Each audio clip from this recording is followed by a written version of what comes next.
This is just a quick response back to Edward PF123, who commented on my previous video that commented on his video. Basically, Edward is saying that he is correct in that even Jusinius, who's lived in the 1800s, world-renowned scholar of biblical Hebrew, written the book called Jusinius's Hebrew Grammar. Edward claims that in Jusinius's book, Jusinius says that you can make a singular a plural or a plural a singular based on context. And he quotes this portion of the book where Jusinius says, "There are, however, a numerous exceptions to this fundamental rule. These are due partly to the Constructio Ad Sensum, where attention is paid to the meaning rather than the grammatical form, partly to the position of the predicate, regarded as being without gender, before the subject." And while he's claiming that Constructio Ad Sensum means that it's not a grammar issue but a context issue, the Latin Constructio Ad Sensum literally means grammatical construction, grammar. So yes, this is grammar. I'm going to explain the difference between Constructio Ad Sensum and grammatical form of a noun. A word like ben, which is the Hebrew word for son, is singular, and its grammatical form is singular. Benim is the plural form. It is the grammatical form. It is the plural form. That's its grammatical form. Constructio ad sensum is where you have something, in this case, and as Jusinius points out, is where the predicate, which is the verb before the subject, identifies the number of the subject. An example. In Genesis 1 verse 3 it says, Vayomer Elohim Yahior Vayihior. Now the first word is Vayomer. The yo there means he, masculine singular, he said. That's the verb, the predicate, if you will.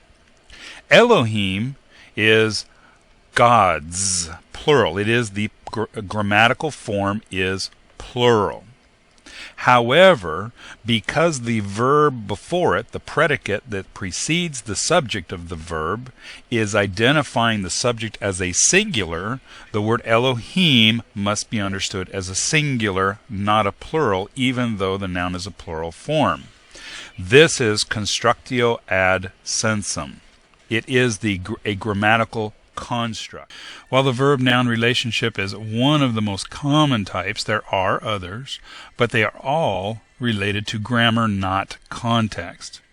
I'll give one other example.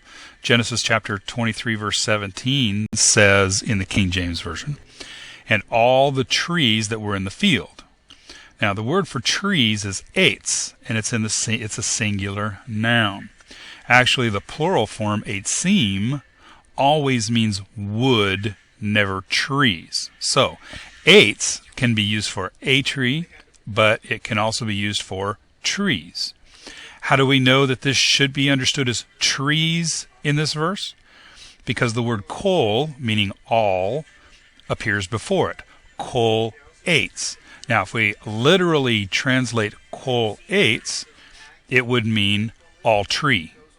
Constructio ad sensum comes into play here and means that the grammar of the sentence is structured in such a way that the singular noun must be translated as a plural.